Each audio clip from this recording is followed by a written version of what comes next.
Je ne m'attendais honnêtement pas à ce que ce soit aussi violent.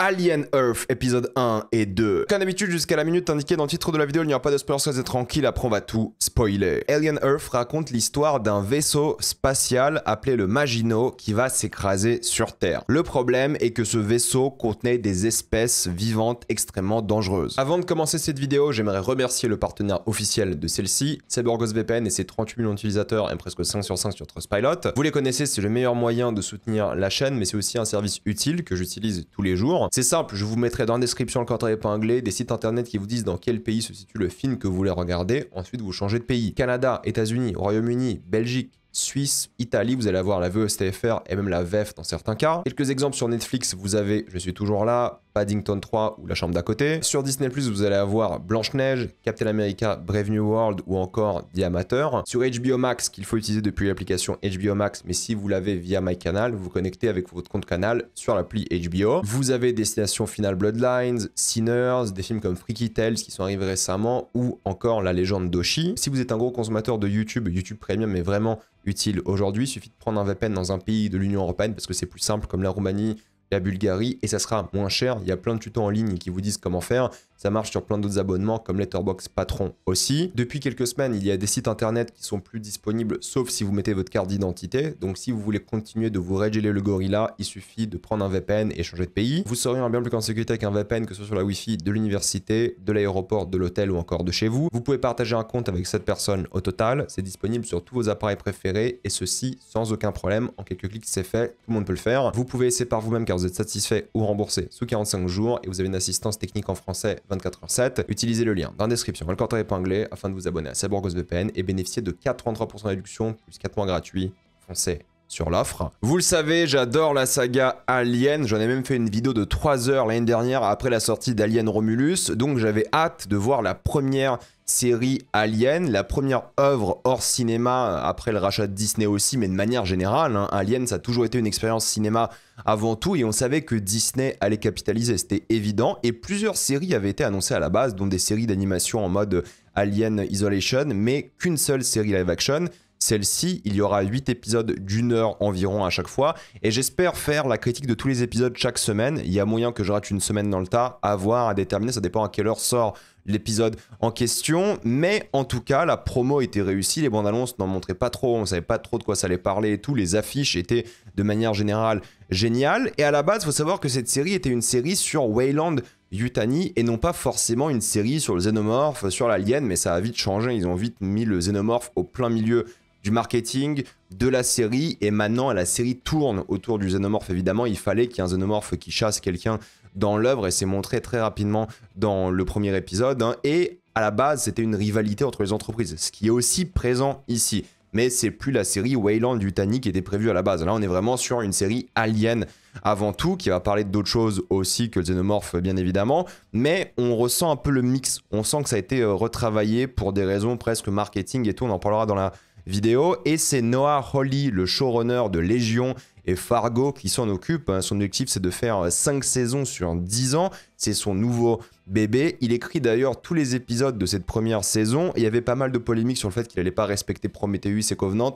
On verra bien. Écoutez, pour l'instant, il n'y a rien de choquant par rapport à ça, mais on en parlera. Le but de l'histoire, qui est montré dès le premier plan, est la course à l'immortalité. La première image t'explique littéralement qu'il y a une rivalité entre les cyborgs, les synthés et les hybrides. C'est un nouveau truc qu'ils ont ajouté dans cet univers, et ça parle même pas d'humains, pour le coup. Et c'est donc la technologie qui gagne entre ces trois-là, qui va dominer le monde, et qui va donc voir l'entreprise en question dominer le monde. On imagine que chaque entreprise a une forme de technologie et c'est toutes ces entreprises-là qui sont en compétition, qui veulent dominer la planète et même au-delà, la galaxie de manière générale. Le monde est coupé d'ailleurs en 5 entreprises, c'est ce qu'ils disent dans l'œuvre, qui dominent des zones géographiques. Weyland Yutani, par exemple, c'est l'Amérique du Nord et du Sud et il y a des fortes concurrences géographiques, économiques, ça parle même de Mars, Saturne et des choses comme ça, on en parlera surtout en spoiler, mais c'est une vision vraiment dystopique de la planète Terre qu'on voit pour la première fois en réalité dans la saga Alien. Alors oui, on l'a vu dans une scène coupée de Alien 4, je crois que sur Prometheus, dans Prometheus, ils sont sur la planète Terre au début, mais c'est la première fois que la Terre sera au centre du récit et l'action va se passer sur Terre, non pas dans un vaisseau sur l'espace, mais vraiment sur la planète Terre. Et ça qui va être intéressant, je pense. Et mon plus gros souci arrive avec l'esthétique de la série. Alors attention, parce que les images que j'ai prises sont un peu grises. C'est parce que j'ai pris un fichier HDR et j'ai pas fait attention, j'avais déjà pris toutes les images, j'avais pas le temps de reprendre d'autres images, donc c'est un peu gris. La série ressemble pas à ça, c'est beaucoup moins gris dans la vraie vie, surtout sur une télé OLED, mais je vous préviens au cas où, si vous regardez cette critique sans avoir vu la série, c'est pas si gris que ça, c'est ma faute, je ferai attention pour la semaine prochaine. Mais en tout cas, il y a un vrai souci esthétique dans le sens où il copie, mais plan par plan, Alien 1, de manière générale, avec les mêmes mouvements de caméra, le même montage, les décors et le côté rétro-futuriste, avec même la musique de Jerry Goldsmith remixée, qui est vraiment un peu étonnant. Même le logo est repris, bon c'est classique pour Alien, mais c'est même filmé en scope, vous l'avez vu. Après c'est normal, maintenant vu que beaucoup de gens regardent des séries sur leur téléphone, il faut que ce soit en scope par exemple. Donc c'est ça qui va, je pense, être un petit choc aussi, parce qu'après il y aura ce côté plus New Age, éco-brutaliste, dystopique, qui marche bien aussi, je trouve, mais il y a beaucoup de séquences qui sont dégueulasses, surtout en extérieur. Là pour le coup c'est gris, là c'est très très gris dans la série aussi, par rapport à ce crash de vaisseau qui est vraiment pas beau du tout. Et le vaisseau en question, surtout quand il s'agit de verticalité, c'est très laid aussi, j'en parlerai en spoiler. Il y a des séquences qui sont vraiment très très moches, et pour moi ça crée une sorte de souci de cohérence, non pas scénaristique, mais de mise en scène. Car le vaisseau du premier Alien, il était fait avec la mise en scène en tête.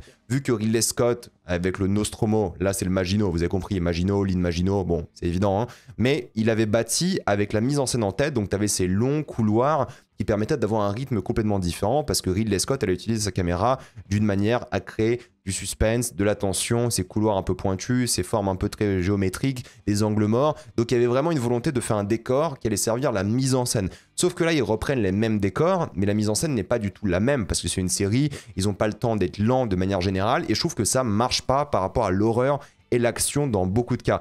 Et le rythme de la série, il est complètement, désolé de le dire, encore une fois, mais TikTokisé. C'est-à-dire que les premières secondes de l'œuvre, il y a des flashs en mode attention, il y aura des aliens, attention, il y aura des facehuggers et tout, en mode mais attends, enfin je viens de commencer la série tout doucement, et ça m'énerve, ces flashs qui apparaissent, ces créatures qui sont montrées, mais en fait tu vois les xénomorphes à la seconde 12 quoi, tu dis mais ok tu le vois pendant une microseconde, mais tu le vois quand même, il y a un moment, c'est bon, je peux attendre quelques minutes pour voir un xénomorphe, et il y a plein de flashs comme ça qui apparaissent, et je pense sincèrement que si ces flashs n'étaient pas montrés, s'ils avaient même caché certaines créatures au début, le suspense, la peur aurait beaucoup mieux marché. Et en fait, c'est typiquement le genre de série Disney où ils se disent ok, faut qu'on accroche le spectateur dès les premières secondes, sinon ils vont scroll, ils vont swipe, ils vont revenir sur Disney+. Du coup, ils mettent des flashs comme ça d'horreur, vite fait au début pour t'attirer et tout. Tu dis, en fait, ouais, pour moi, ça gâche un peu déjà le début de ton œuvre. Je me suis dit, oula, c'est quoi ce bordel?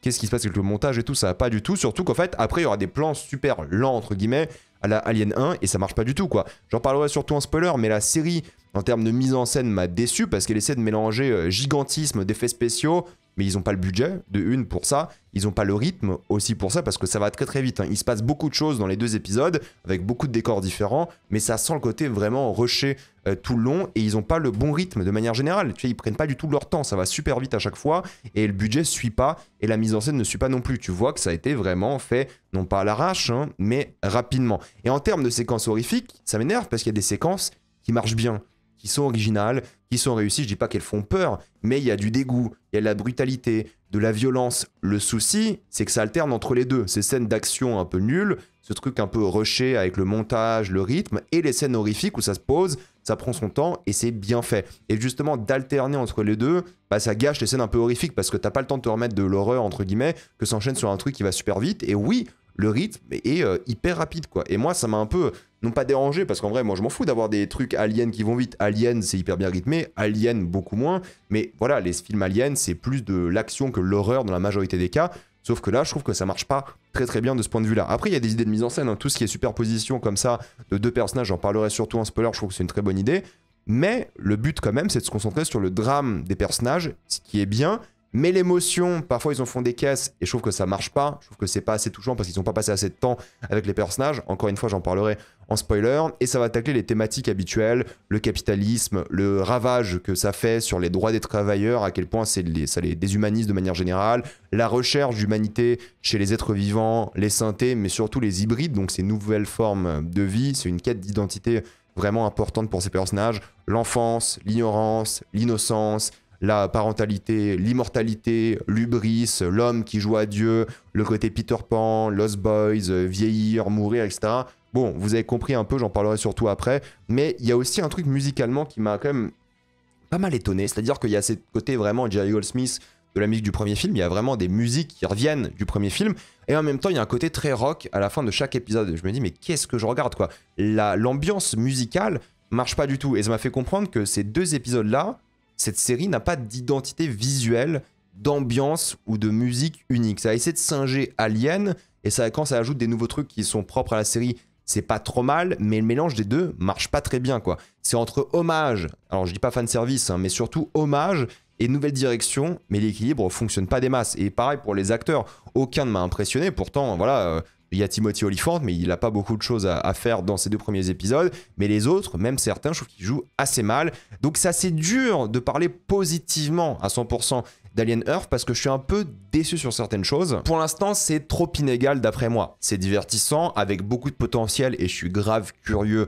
de la suite, mais je peux m'attendre à adorer la suite comme la détester. C'est-à-dire qu'en termes d'identité visuelle, de mise en scène, ces deux épisodes-là m'ont fait comprendre que la série a pas les épaules pour ce qu'elle veut montrer, et c'est pas dingue de ce point de vue-là. Les personnages m'ont pas du tout convaincu pour l'instant, je suis pas du tout attaché, il y a quelques trucs sympathiques, on va en parler en spoiler dans quelques secondes, mais il y a pas cette identité. Et ça, je pense que c'est un vrai souci parce qu'on dirait une série de science-fiction un peu basique, mais avec un xénomorphe. Et tu dis, ok, bah Alien mérite mieux que ça, je pense. Donc, pour l'instant, légère déception, mais j'ai passé un bon moment. C'est-à-dire que les fans d'Alien, vous devriez essayer de regarder, peut-être vous allez aimer. Mais plus tu creuses, surtout sur l'aspect visuel, plus c'est décevant, surtout que ça a envie d'être grandiose à certains moments.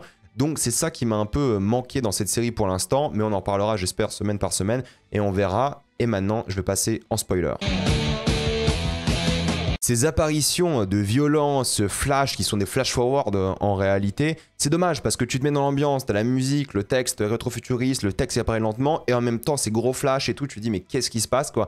On aurait compris que quelque chose de mal allait se passer dans ce vaisseau juste avec ces moments-là, quoi. Ces regards, ces moments avec les synthés, avec Mother et tout, parce que le début est exactement comme Alien. Du coup, on se dit, bah, vu que c'est le début identique, on sait que ça va mal se passer, on n'a pas besoin de ces flashs qui montrent quelque chose comme ça. Pourtant, c'est la copie conforme avec, certes, les mauvaises habitudes des séries, c'est-à-dire que c'est beaucoup trop rushé et cette scène est expédiée en 7 minutes et je pense que c'est pas assez de temps pour ce genre de moment, mais au moins, il y a un truc que tu aurais pu comprendre sans justement avoir ces flashs. Je veux dire, les regards de l'équipe, de manière générale, entre eux, fonctionnent. Certes, c'est copié-collé d'Alien, mais ils ont modifié pour ajouter plus de racisme, plus de relations entre les personnages, juste avec ces petits regards dans un temps vraiment réduit pour ce genre de série. Mais s'ils avaient passé 2 fois plus de temps, genre 15 minutes au début, pour vraiment teaser le truc, montrer plus le vaisseau et tout, ça aurait été bien, ça aurait été même meilleur, je pense, de manière générale, mais ça explique les relations et le monde grâce à l'exposition par rapport aux cyborgs, aux humains, aux entreprises qui dominent le monde et tout,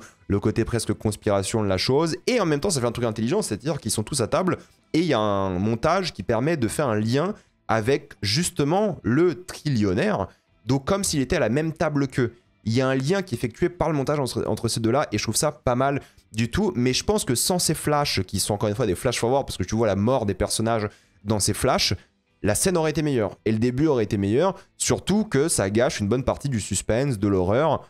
Pourquoi faire quoi? Et toutes les scènes auraient été mieux d'après moi sans. Tu peux montrer les créatures et tout, ça me dérange pas parce que ça donne un côté voilà Covenant au truc où t'as David avec des créatures, les expériences qui vont être faites sur eux et tout, il y a un côté labo et de manière générale de recherche et zoo, mais c'est ça qui aurait pu être mieux montré s'il n'y avait pas ces flashs à la con à chaque fois. Peut-être, j'exagère, hein, j'en sais rien, mais il y a des idées que j'aime bien. La vue kaléidoscope pour montrer ces petites créatures qui ont fait un œil, et tu comprends après qu'en fait ce parasite se met sur l'œil de quelqu'un d'autre pour parasiter l'espèce vivante. C'est cool d'avoir cette mise en scène, parce que la mise en scène, on dirait un œil ou plusieurs yeux pour être exact, et en même temps, ça joue sur ce qu'est la créature. Donc ça, c'est une bonne idée de mise en scène. Il y a un lien qui est fait entre ce qui se passe et l'image, donc ça c'est normal, mais c'est bien. Et je trouve que la série change d'ambiance lorsqu'on arrive au labo de Prodigy à Neverland. Hein, le labo s'appelle comme ça, donc le délire Peter Pan, vous l'avez compris. Et le côté éco-brutaliste froid, moi j'aime bien parce que ça change un peu d'Alien de manière générale. C'est entre Alien et Prometheus, j'ai envie de vous dire ici. Et ça parle de manière assez intelligente de ce scorpion. Voilà, la question est posée, d'où viennent les scorpions? Parce qu'en fait, voilà, ces enfants seront en quête identitaire tout le long, quelles sont leurs origines. Ça fait penser à Prometheus où les humains recherchaient leurs origines, mais en même temps, eux vont chercher leurs origines. C'est-à-dire que oui, ils sont des humains normaux qui étaient visiblement malades et des enfants, mais quand ils vont devenir des hybrides, c'est quoi leur origine? Tout change, parce que maintenant, en fait, ils sont à la fois création humaine et en même temps création humaine biologique. Vous voyez ce que je veux dire? Donc c'est intéressant. D'où viennent les créations de la nature, de l'homme? La violence, est-ce qu'elle est nécessaire pour se protéger? Est-ce qu'il faut faire une alliance entre deux scorpions pour se protéger entre eux? Il y a plein de débats qui vont revenir par la suite. L'union fait la force, est-ce que la violence est nécessaire? Je pense que c'est intéressant. Est-ce qu'ils doivent décider comme des dieux? Timothy Olyphant le dit très bien. Ce scorpion est entouré par deux géants. Il devrait avoir peur. Et au fait, ce scorpion, c'est l'être humain. C'est-à-dire que le scorpion, c'est l'être humain, alors que l'alien, le xénomorphe, sera ce géant, ce dieu. Et on parle de chaîne alimentaire hein, juste après. Mais il y a une sorte d'empathie envers la création à la fin, que peut-être ils sont en train de faire avec l'alien. Je n'en sais rien parce qu'il y a des scènes un peu bizarres avec l'alien. J'en parlerai surtout après. Mais l'alien est montré un peu comme une créature qui a peur, qui se défend plus qu'autre chose. Pour l'instant, c'est assez particulier. Je suis très curieux de savoir c'est quoi comme xénomorphe. Et le concept de Peter Pan, bah voilà, c'est pas du tout subtil, ils en parlent constamment. Ce sont des enfants malades qui vont vivre éternellement et être jeunes à vie, mais dans un corps de machine surpuissant. Wendy, Neverland, les images qu'on voit ici, bon, vous avez complètement compris. Et j'aime bien les souvenirs transférés parce qu'on voit le père du coup de Wendy et du frère, ça sera forcément utile. Et le fait que cette transition se fasse avec un flash blanc, c'est réconfortant. Et justement, c'est montré comme une réussite, comme quelque chose de reposant, comme quelque chose de positif, de bien. Bon, en plus, on voit les super pouvoirs qu'on va avoir, ces hybrides, ils sont hyper puissants. Et moi, je vois ça, je me dis, bah en fait, oui, bah le xénomorphe, il va se faire one shot. La meuf, elle peut sauter de 100 mètres de haut, courir vite, porter... Voilà, ça va one shot un xénomorphe pour moi. On verra bien, hein, évidemment, mais je le vois un peu comme ça, comme des surhumains. Et ça qui va être intéressant, est-ce que c'est vraiment des humains, des hybrides? Et ça devient lugubre, la scène de transfert, lorsque c'est d'autres enfants, parce qu'il y a un côté un peu grooming qui est intéressant, et il n'y a plus des flashs de lumière blanc, mais plutôt une musique dramatique, tragique, comme si on enlevait ces enfants, on les kidnappait, hein, comme le mythe de Peter Pan, pour les garder jeunes éternellement et créer une sorte d'utopie de Neverland. Donc c'est intéressant comment la première personne qui devient un peu cette matriarche pour ses enfants est vue comme, en mise en scène comme quelque chose de positif. Et ensuite, les enfants, c'est vu comme quelque chose presque du kidnapping, quelque chose de négatif. Donc en termes de mise en scène, ça, j'ai vraiment apprécié. Et en plus de ça, bah, ils vont à fond dessus. Il y a un lien qui s'établit par la mise en scène entre la création et le créateur. J'aime bien ces idées-là de manière générale. Et c'est une expérience scientifique qui est clairement dangereuse, visiblement sans retour en arrière. Et ils vont donc devenir, ces enfants, dépendants de leur nouvelle chair. Mais c'est peut-être un peu logique parce qu'ils étaient malades, handicapés avant. C'est montré comme un voyage. Mais le corps est mis de côté. Et c'est ça qui est intéressant, c'est faire le lien entre le corps biologique, le nouveau corps et l'âme humaine.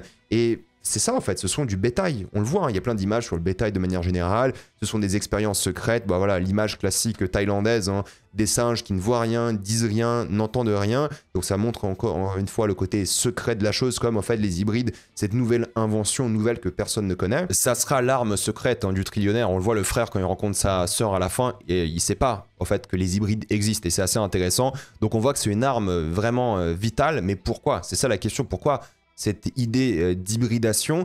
Et ils ont parlé un peu de puberté et tout, et on voit ici avec les masques par exemple, mais pourquoi est-ce que ça serait normal et pas immoral? Pourquoi est-ce que ça serait quelque chose où ils déshumanisent pas complètement ces gens? Qu'est-ce qui se passe réellement? Et c'est ça qui intéresse le trillionnaire, c'est justement le mélange entre l'humain et la machine. Et à quel moment tu perds ton humanité, l'âme, à quel point on peut te recoder par-dessus, et comment l'esprit humain peut se battre. Et c'est ça que lui veut voir, que je trouve assez fascinant, c'est voir si l'humanité peut survivre dans ce genre de machine, même si elle est effacée par du code, entre guillemets. Et j'aime beaucoup parce qu'on montre ce chef comme un jeune chef qui est obéi par tout le monde, et c'est montré par cette balle, hein.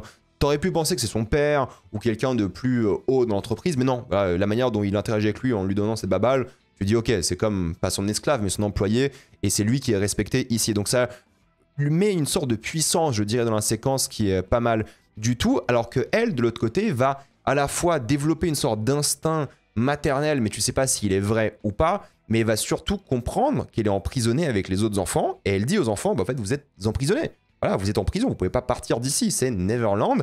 Et il y a un côté que j'aime bien entre obéissance, mais surtout par rapport aux souvenirs, parce que ça va parler de parenté, et vu qu'elle a un traumatisme avec son père, peut-être c'est un schéma de trauma qui va être héréditaire entre elle, son père et les nouveaux enfants. Donc j'ai hâte de voir ça. Et surtout que les autres scientifiques sont considérés un peu comme les parents de Wendy. Donc il y a tout un truc comme ça qui je pense sera hyper intéressant dans l'œuvre. Et j'aime beaucoup tout ça.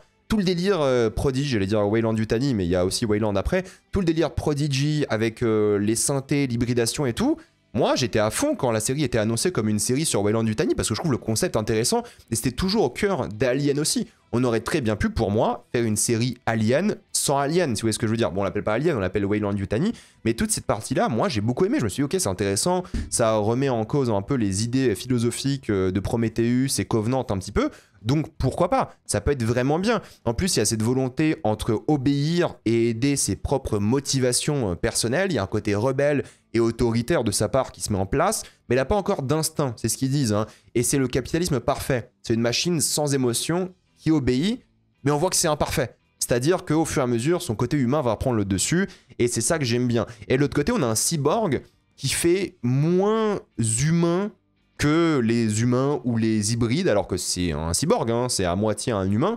Donc c'est assez intéressant par rapport à ça. Tu sais pas s'il obéit à la Wayland Yutani ou à Mother de manière générale. Donc je trouve que c'est un concept qui peut être hyper enrichissant aussi pour la série.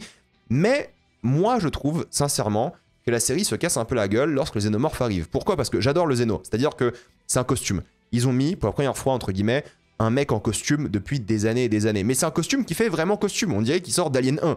C'est peut-être pas le même costume, mais pas loin. Et on voit vraiment le costume, on voit qu'il y a un humain dedans, et ça humanise un peu le xéno, parce qu'on sait pas c'est quel genre de xénomorphe ici en réalité. On sait pas c'est quel genre d'hybridation, de parasitisme du xénomorphe. Donc j'aime bien l'idée du costume, et il y a quasiment, je crois, hein, ou très peu en tout cas, de scènes en CGI où le xéno est en CGI. Peut-être quand il y a un saut qui est fait à un moment dans l'épisode 2, là c'est en CGI, mais sinon, toutes les scènes sont en costume, et ça donne un côté qui est flippant. C'est bête, hein, mais moi, voir un mec en costume, dans un film, ça me fait plus flipper qu'un mec ou une créature en CGI. Et je trouve ça très très bien. En plus, en termes de budget, tu fais des économies de fou. Là, il y a plein de flashs lumineux et tout, c'était pas facile de prendre ce screen, j'ai dû faire image par image, donc c'est vraiment bien. Cependant, moi, mon problème, c'est qu'ils auraient pas dû le montrer. Tout simplement, ils auraient pas dû le montrer. Je dis pas qu'ils auraient dû créer un doute sur le fait que est-ce que c'est un xéno, c'est pas un xéno, mais ils auraient dû montrer des petites images comme ça, c'est-à-dire on voit encore une fois la forme phallique du xénomorphe, hein, et voir que des petits bouts du xénomorphe et pas le montrer en train de terrasser quelqu'un avec des plans assez visibles de lui de manière générale, parce que des plans comme ça, bah, je trouve que ça enlève un peu l'horreur du truc. Là, on est plus dans un truc d'action et c'est un peu dommage, je trouve, et ça fait un peu répétitif aussi. Alors que des plans comme celui-ci, où on voit pas le xénomorphe, mais on voit son impact, on voit sa violence, on voit le sang. Genre si on avait le plan où il y a le mec qui est sur Mother et derrière, il y a juste la meuf qui se fait tuer, mais on voit pas parce que le focus est pas fait sur littéralement elle qui se fait trucider, mais on voit juste un peu le xéno en flou avec sa queue peut-être à la fin, qui est en split diopter shot d'ailleurs, hein, c'est un split, hein, c'est assez intéressant, mais ça aurait été meilleur et plus horrifique, je pense. C'est pas ce qu'ils ont fait. Je pense que ça aurait mieux marché, hein. Je pense que la révélation d'avoir le xéno à la fin de l'épisode 1 ou un truc comme ça aurait été plus horrifique, plus réussi, plus marquante. Là, bah, dès le début, c'est vraiment pareil en mode ouais, on va montrer le xéno et puis basta, on passe à autre chose. Pourtant, il n'y en a qu'un seul. Donc, ils auraient pu le rendre plus horrifique comme Alien 1. Donc, ils singent Alien 1, mais en même temps, ils n'ont pas compris ce qui rendait Alien 1 unique. Parce que ce qui rendait Alien 1 unique, c'est qu'ils n'avaient pas de thunes. Donc, comme une série, ça n'a pas de thunes en réalité par rapport à un film. Et en même temps, bah, on voyait pas le xénomorphe et ça faisait encore plus flipper. Là, si, je vous jure, au montage, si quelqu'un peut reprendre la scène et couper juste quelques plans, je vous jure, la scène est meilleure. Donc c'est un peu dommage de ce point de vue-là. Mais bon, voilà, on va en reparler après. Il y a plein de plans que j'aime bien en Thaïlande parce qu'ils ont filmé toute la série là-bas, dans des studios en extérieur aussi. Parce que le frère est montré et il est humanisé. Il écoute du sport et le sport, c'est un truc très humain. En réalité, les machines, elles s'en foutent du sport, des activités humaines de manière générale. Donc il est humanisé par rapport à ça. Et on comprend que c'est le cœur du récit parce que sa sœur, le stalk, c'est le dernier truc humain qu'elle a en elle, c'est-à-dire cet amour qu'elle a pour lui, cette envie de le retrouver. C'est pour ça qu'elle le suit. Et il y a pas mal de plans jolis par rapport à ça. Il y a un truc avec l'âge de glace qui est assez touchant aussi, qui fonctionne bien. Il y a plein de flashbacks d'enfants avec les deux qui se mélangent, adultes, enfants. C'est top. Je trouve que c'est vraiment très très bien de ce point de vue-là. Donc ça, je trouve que pour l'instant, c'est réussi quand ils sont à distance. Mais après, t'as le crash du vaisseau en mode 11 septembre. Et je me dis, ok, bah l'idée d'un crash 11 septembre, ça peut être bien. Surtout que c'est un vaisseau à la Wayland Yutani, sur une sorte de terrain, on va dire, souverain peut-être, hein, de cette entreprise, on ne sait pas trop pour l'instant, parce qu'ils veulent faire des traités ensuite après. Donc voilà, il y a un truc où tu dis, c'est un peu le 11 septembre, c'est peut-être une attaque terroriste en réalité de la Wayland, peut-être c'est un crash volontaire pour faire complètement semer le chaos à Prodigy et détruire ce monde. Donc peut-être il y a un parallèle qui est évident entre le 11 septembre et ce vaisseau, on en saura plus tard, mais visuellement c'est dégueulasse quoi. Je suis désolé, hein, c'est dégueulasse quoi, c'est moche, c'est cheap, ça marche pas du tout, et toute la séquence après, horrible. Le cache-misère comme pas possible, le gris, la fumée et tout. Vous allez me dire, mais Reg, il y a la fumée, normal, il y a un bâtiment qui s'écroule. D'accord, mais ça c'est cheap. Je veux dire, c'est cheap et on sait pourquoi c'est fait comme ça. C'est une série, ça n'a pas les moyens techniques, le budget et le rythme. Tu sais, ils y vont comme ça à une vitesse folle, ils rentrent dedans, on perd pas de temps. Et ils auraient dû perdre du temps pour justement développer un peu ce personnage-là. Il y a une scène juste avant, mais c'est pas assez. Et l'entrée dans l'immeuble aurait pu être pas mal si j'en avais quelque chose à foutre de ces gens-là en fait. Là, je vois un immeuble que je connais pas. Donc je sais pas c'est quoi l'organisation de l'immeuble, c'est quoi sa verticalité. Pourtant, dans l'épisode 2, il y a un plan sur l'immeuble. Si on avait vu le plan sur l'immeuble avant, on aurait été en mode ok, donc là je sais que c'est le lobby, là je sais que c'est le début, là je sais qu'il y a le vaisseau. Il y aurait une sorte de géographie qu'on aurait pu reconnaître, on aurait pu un peu s'attacher au personnage ou au moins à l'environnement pour qu'on sache où serait potentiellement le danger. Mais non, c'est pas du tout ce que fait la série, c'est un peu dommage. Et l'apparition du vaisseau, il y a tout un travelling avant sur le personnage qui réalise et voit le vaisseau et il est choqué parce que comme il y a un vaisseau dans un immeuble, c'est choquant. Mais tu le ressens pas, toi, en tant que spectateur. Il y a juste une sorte de pont de merde là devant. Il n'y a pas de plan marquant sur le vaisseau et tout. En plus, il est encastré dans du gris sur du gris. On dirait pas un vrai décor. Pourtant, ça a dû être en practical une grosse partie de ce vaisseau-là dans cette scène. Mais c'est dégueulasse, quoi. Enfin, moi, je trouve ça super moche et ça gâche le truc. Et je pense que de manière générale, le build-up de cette scène est pas bon parce que ça va trop vite. Le côté urgence, il n'y croit pas trop parce qu'on sait que les gens sont morts dans le vaisseau. Donc, de manière générale, ça change rien. Peut-être si on savait qu'ils étaient potentiellement encore vivants, quelque chose comme ça, j'en sais rien. Mais là, on sait qu'ils sont morts, donc pour nous, ça change rien. Et tu devrais être investi, car c'est le cœur de l'œuvre. Ce mec-là et sa sœur, mais tu l'es pas. En plus, j'aime bien, parce que les scientifiques veulent effacer ce souvenir, cette part d'humanité en elle, et surtout que le trillionnaire veut savoir si cette part d'humanité va survivre. Mais eux veulent rendre cette femme une sorte de machine parfaite, alors qu'elle, elle veut sauver son frère, et donc sauver son humanité. C'est le symbole. Mais l'exploration du vaisseau, moi, je la trouve nulle. Désolé de le dire, hein, parce que premièrement, on connaît pas le vaisseau, ça a été rushé complètement au début, alors que si on prenait plus de temps dans le vaisseau, on l'aurait peut-être un peu mieux connu. Les personnages, on les connaît pas, ils ont pas de nom, enfin on a vu peut-être une micro-scène avant avec eux, l'exploration est super rapide, t'es pas du tout quelqu'un qui se repère dans ce vaisseau en tant que spectateur, parce qu'ils vont vite. C'est ça qui est problématique, c'est qu'ils ont le vaisseau d'Alien 1, où au début ils montrent un peu des longs couloirs et tout, mais avec plein de montages. Là, t'es dans le vaisseau, pareil, plein de montages, ça va vite, tu sais pas où t'es. Pour moi, c'est du gâchis, quoi. Limite, honnêtement, ils auraient mis le début de l'épisode à la fin, il y aurait eu un truc. Mais là, franchement, il n'y a pas de mystère, il n'y a rien. Et en termes de mise en scène, c'est assez raté. Après, j'aime bien l'idée du cyborg, c'est-à-dire que lui s'oppose aux humains. Tu sais pas exactement pourquoi. Et ça fait une bonne idée dramatique d'ajouter un autre prédateur que les autres créatures. Ça, c'est cool. Il y a un mystère sur ses motivations, qui il est, pourquoi quand même il veut pas tuer d'humains. Est-ce que parce qu'il a encore un peu d'humanité en lui, ou est-ce que c'est sa directive? Je n'en sais rien. À quel point il peut être contrôlé par une entreprise ou par un code, on sait pas trop. On imagine, vu que c'est un cyborg, que ça reste une sorte d'humain. Mais qu'est-ce qui se passe, quoi? Qui est-il? Donc il y a un truc par rapport à ça. En plus, ils disent qu'ils sont pas frères, donc il y a une tension un peu raciale que je trouve intéressante. Mais mis à part ça, il n'y a pas grand chose, quoi. Il y a des choses que j'aime bien de la saga Alien, le fait de voir la queue ici du xénomorphe qui bouge à la fin de la micro-scène, c'est bien, ça c'est cool. Il y a des trucs qui sont bien par rapport à ça. Les nouvelles créatures, dont le parasite qui est une sorte de tique dégueulasse, flippante, légère, qu'on sent pas comme une tique, littéralement ça crée une petite tension, ça crée un petit truc, surtout quand elles sont par terre avec du sang et tout, c'est dégueulasse. Ça j'aime bien, je trouve ça cool, c'est crade, c'est ce qu'on aime, et c'est bien d'avoir des nouvelles créatures qui sont tous des parasites, mine de rien, ça c'est intéressant parce que c'est le parasitisme qui a toujours été hyper fort, je trouve, dans la saga Alien. Et en plus de ça, il y a ce débat à la fin de l'épisode où on remet un peu les choses au clair par rapport à l'humain qui pense qu'il est au-dessus de la chaîne alimentaire.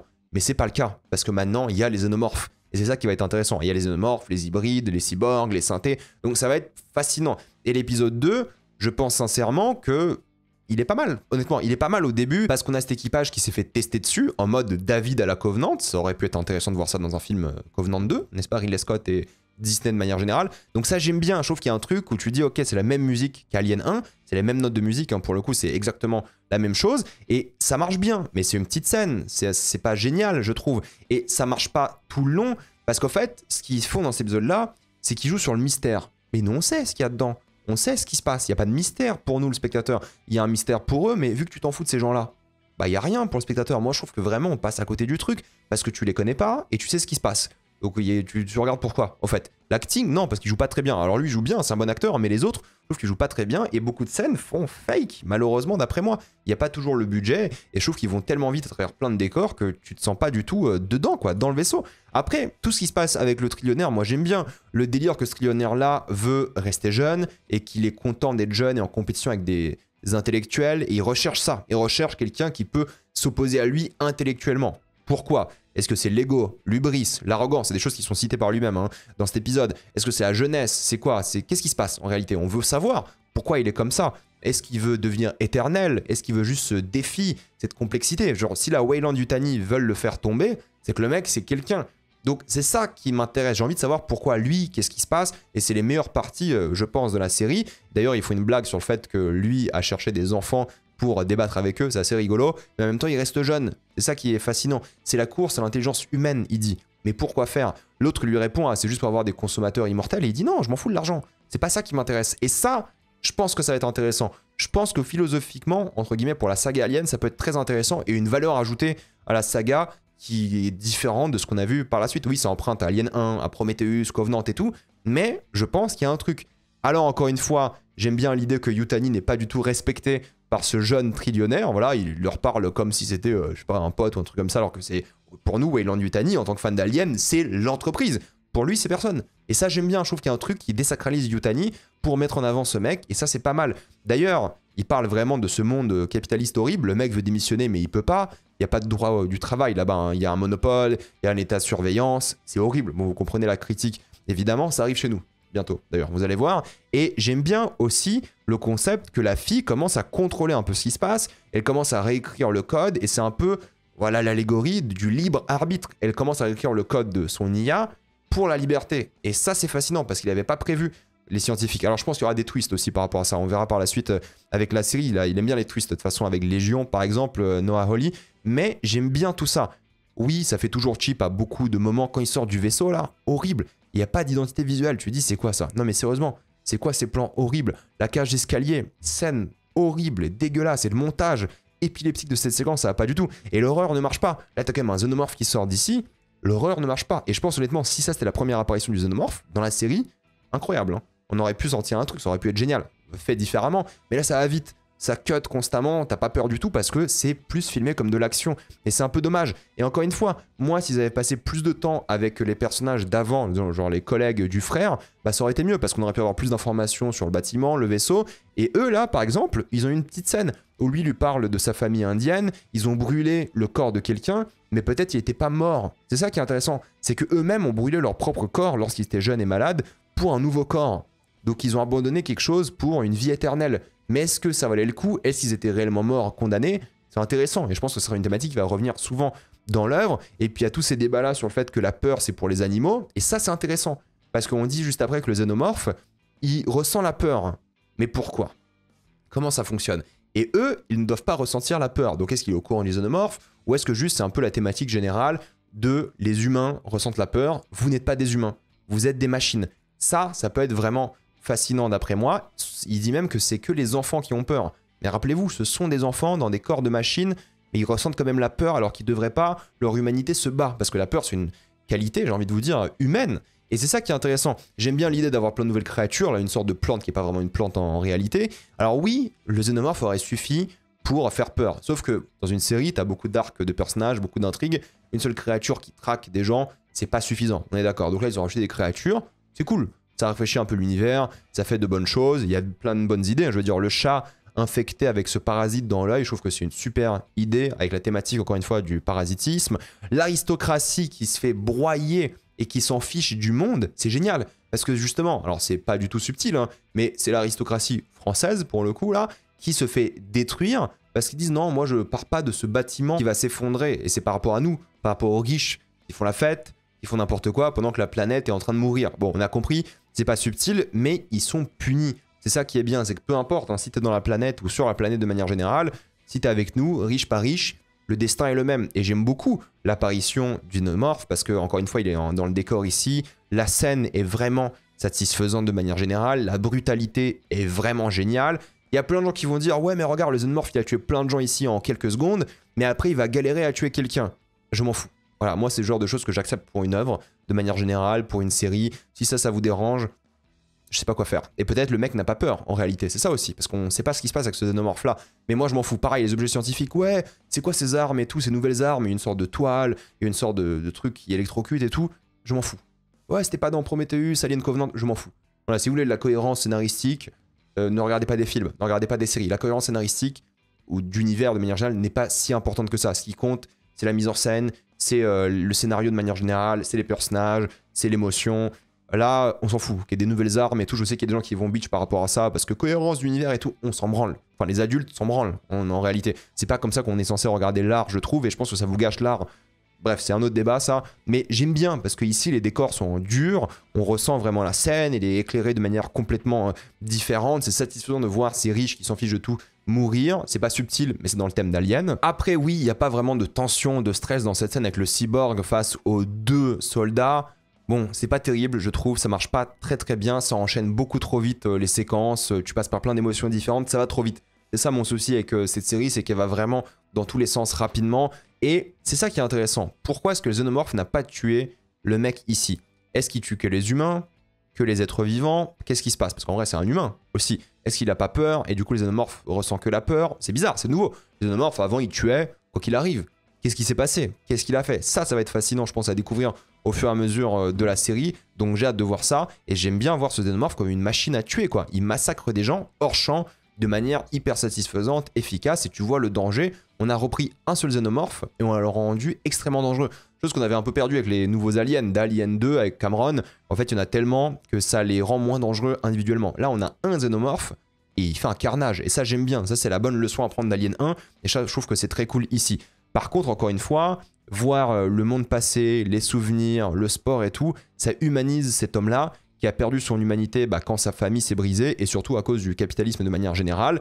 Oui, les retrouvailles entre les deux, c'est une belle séquence qui fait penser beaucoup à Alien 1, c'est vraiment, on dirait, le même décor avec le même éclairage et tout, et encore une fois, c'est beaucoup mieux dans la série que les images grises que j'ai là, mais je trouve qu'il n'y a pas d'émotion. Le décor est dingue, les retrouvailles sont là et on te les build up depuis un épisode et demi, mais il n'y a pas d'émotion. Oui, tu comprends le trauma familial, et j'aime bien littéralement qu'ils vont décortiquer ça, et le plan qu'on a là il fait penser au plan qu'on avait tout à l'heure, mais vous savez quand les images étaient superposées au montage, sauf que là ils sont ensemble, ça c'est une bonne idée, mais fatalement je trouve qu'il se passe pas grand chose émotionnellement et c'est un peu dommage, mais la fin donne un peu envie. Les œufs, le vaisseau sur la Terre, lui qui s'est fait choper par le xénomorphe, qu'est-ce qui va se passer? Par contre le fait de finir avec du rock à chaque fois, ça je comprends pas, j'adore le rock hein, mais je trouve que ça dénote complètement de l'œuvre de manière générale. Donc il y aura une intrigue sur le vaisseau, une intrigue sur Terre, une intrigue à la Weyland Yutani j'imagine, avec Yutani, avec le trillionnaire. Donc j'ai hâte de voir la suite, mais c'est un peu inégal. Je suis pas encore satisfait. J'espère que la suite sera meilleure, mais je fais confiance et on en parlera j'espère semaine par semaine. Dites-moi ce que vous en avez pensé. Avant de quitter cette vidéo, pensez à utiliser le lien dans la description, le compteur épinglé, afin de débloquer toutes les plateformes de streaming en toute accessibilité, sécurité, avec beaucoup plus d'œuvres. Tout ça pour 2,03€ par mois, plus 4 mois gratuits. Foncez sur l'offre. Pensez à vous abonner à la chaîne pour voir les prochaines vidéos. Mettez un j'aime, ça aide beaucoup la chaîne. Suivez-moi sur Spotify, TikTok, Instagram et Twitch. Et moi je vous dis à la prochaine fois. Salut à tous.